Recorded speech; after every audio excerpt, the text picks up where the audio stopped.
how to use fallen trees as a ready-made shelter. Now you can use caves, overhangs. There's a lot of different forms of ready-made shelter, but I wanted to demonstrate just some key concepts when using a tree. So you have a root ball here. The advantage of a root ball is that you can dig into it and actually have a fire in there depending on how recently the tree died.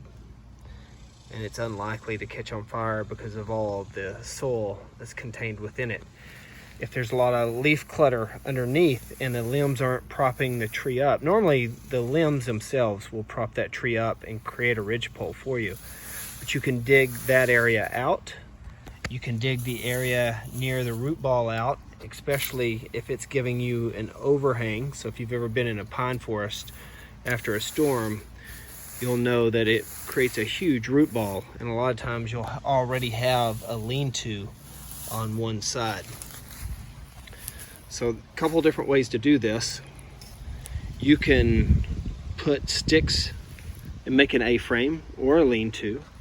You can even put sticks out on the front of the root ball, especially if there's a big area that was created. The only problem here, depending on the location, sometimes water will pool in that area, so that's something that needs to be considered. But I'm going to go ahead and show you a couple different options on how to convert a fallen tree into a ready-made shelter. Okay, so I've made two options. I put all the sticks that are measured in inches so that you can eventually convert it to feet. So if I've got 6 inches here, I know I need to cut 6-foot beams. One thing I didn't talk about when I made the lean-to video, now this could have just as easily been turned into an A-frame or even a debris hut, depending on the angle of the ridgepole.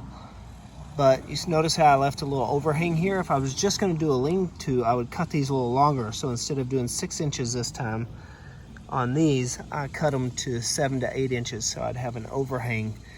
And that gives me a little area outside of my shelter, so I don't have to be inside of it all the time if it's raining. It gives me a little bit of an overhang. So that would be an example of a lean-to. If I was going to turn this into an A-frame, I would cut these a little shorter and run them along the inside of the beam. Here I'm using the root ball, and all I did was I went around it with beams. So I cut straight sticks, straight limbs, all the way around, covered it up with my leaf clutter or my brush that I found on the ground. And just depending on the time that you have in a day, you can have a pretty good shelter. So here's what I would do if I was gonna have to stay in this one for a while. This would be my primary living area. I would make me a little Dakota fire pit inside the root ball itself. And this could be storage for dry firewood. So I could place that underneath. That's one option where you can really turn a fallen tree into a really good shelter. But even though it was ready-made, I probably could have used the overhang of the root ball as a lean-to. I've now converted it to an A-frame, but that requires some work. So first day, if it was the end of the day and I didn't have a lot of time, I'd use the root ball, or I could just get under it, get dry, get out of the wind. Next day, I would work on turning it into an A-frame. Third day, if I had to stay there that long, then I might make me some sort of lean-to where I can store some firewood.